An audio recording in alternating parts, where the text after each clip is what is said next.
관세음보살 시청자 여러분 반갑습니다. 금일 제가 제시하는 한자성어는 경원성경입니다. 모습은 원만하게, 성품은 굳건하게 라는 뜻인데 제가 직접 만든 것입니다. 모습은 원만하게, 성품은 굳건하게, 경원성경 음미해 보시길 바랍니다. 오늘은 단문단답 시간입니다. 첫 번째 질문입니다. 스님 안녕하십니까? 스님의 유튜브 방송이 제 신앙생활에 많은 도움을 주고 있습니다. 정말 감사드립니다. 스님 계시는 간포도량 케이프타 빌리지에는 거의 한 달에 한 번은 가서 마음을 쉬고 옵니다. 이곳 진주에도 불교대학 대간음사 분원을 세워주시길 청원해 봅니다. 오늘 큰 스님께 질문드리고 싶은 것은 신을 믿는 사람들이 요즘 와서 말세라는 말을 많이 쓰던데 불교에도 이런 말이 있는지요? 먼저 이 도량을 사랑해 주심에 감사드립니다. 질문에 답변 드리겠습니다. 신을 믿는 사람들이 서기 2000년 전후부터 해서 말세라는 말을 많이 썼습니다. 지금은 그래도 덜 쓰는 편입니다. 서기 2000년 직전에는 곧 지구가 망할 듯이 마구 떠들어댔었습니다. 그들은 우리가 의지하고 있는 이 지구가 소멸의 시간이 다가왔다는 것을 말세라고 표현합니다. 그런데 의미는 완전히 다르지만 우리 불교에서도 이런 표현을 씁니다. 말세, 범말세 이런 말이 있습니다. 불교에서 말하는 말세는 정확히 말하자면 범말세입니다. 범말세란 부처님이 말씀하신 진리가 잘 통하지 않고 신을 믿는 외도들의 가르침이 판을 치는 세월을 뜻합니다. 지금이 범말세라고 볼 수 있습니다. 불교의 정법을 믿고 배우고 실천하려는 사람이 많지 않지 않습니까? 그래도 지금 이 방송을 듣고 있는 유튜브 불교대학의 불자라면 정법 제자라고 할 만합니다. 비록 세상의 흐름이 범말세이기는 하지만 정법 제자가 처해 있는 공간과 세월은 범말세가 아니고 정법 시대입니다.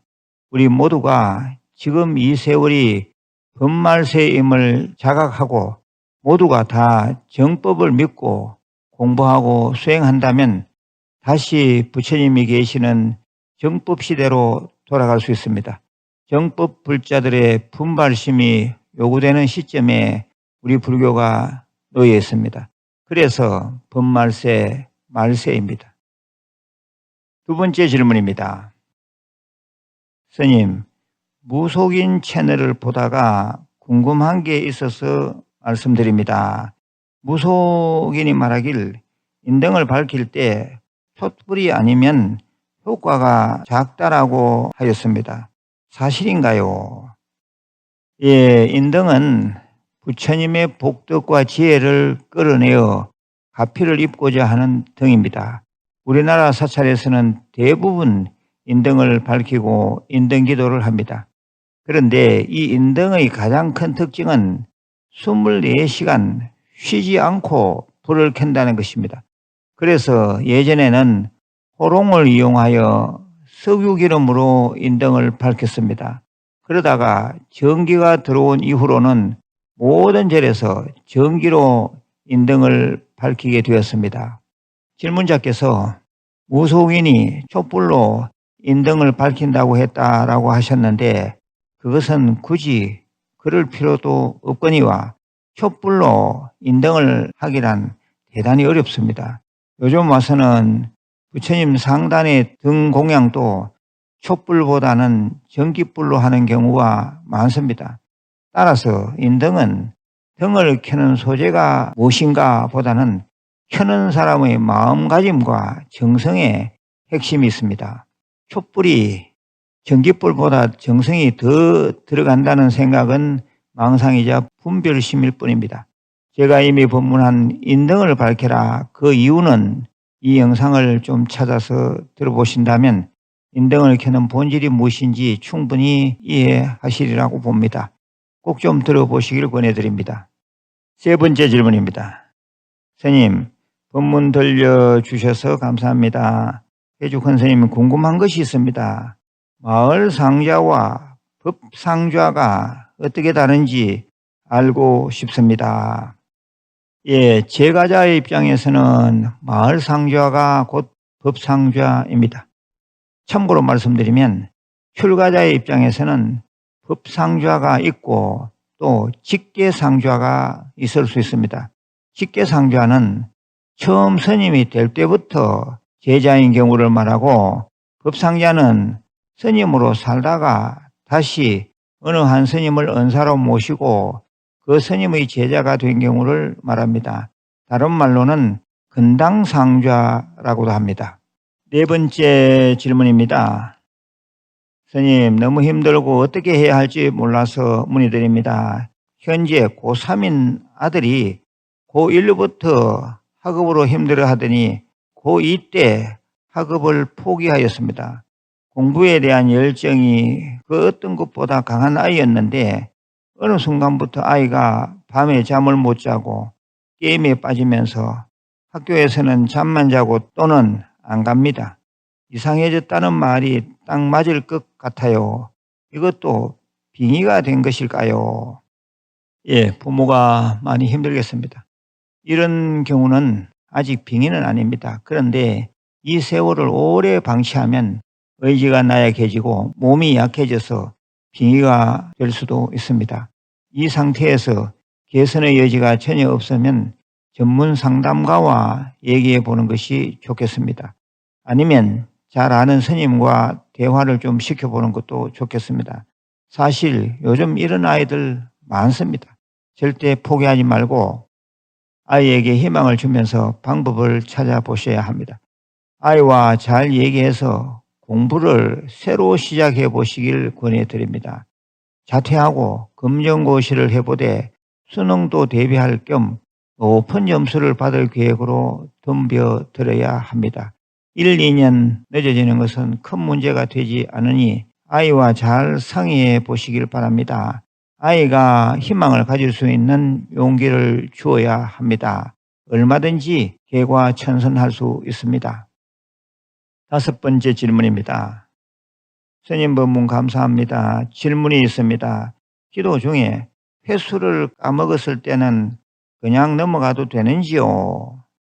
예, 기도하실 때는 시간을 정해놓고 하시든지 횟수를 정해놓고 하시든지 틀을 짜놓고 하는 게 더 집중력이 있습니다.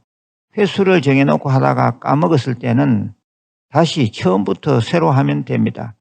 그를 각오로 정신 바짝 차려서 기도하셔야 합니다. 예, 여섯 번째 편지로 들어온 질문입니다. 관세음보살 삼보에 귀하옵고 스님 법체는 강령하신지요? 서울에 사는 유튜브 불교대학 학생 신도입니다. 질문드립니다. 세 가지입니다. 스님께서 쓰신 금강경 핵심 강의 같은 책을 그대로 베껴 쓰는 것도 사경이라 할 수 있는지요? 예, 그것은 그냥 경경 공부라고 해야 합니다. 사경은 한문이든 한글이든 경전 본문만 옮겨 적는 것을 말합니다.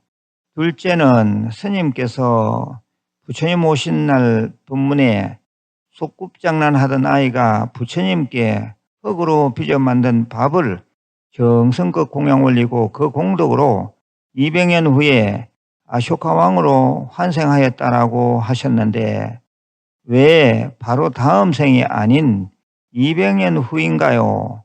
혹시 그동안에 왕으로 환생하기 위해 공덕을 쌓고 수행하였는지요? 예, 시절 인연이 도래하면 꼭 그렇게 된다라는 부처님 말씀이 있는데 200년 후가 바로 그 때입니다. 거기에는 복합적인 많은 이유가 있을 수 있습니다.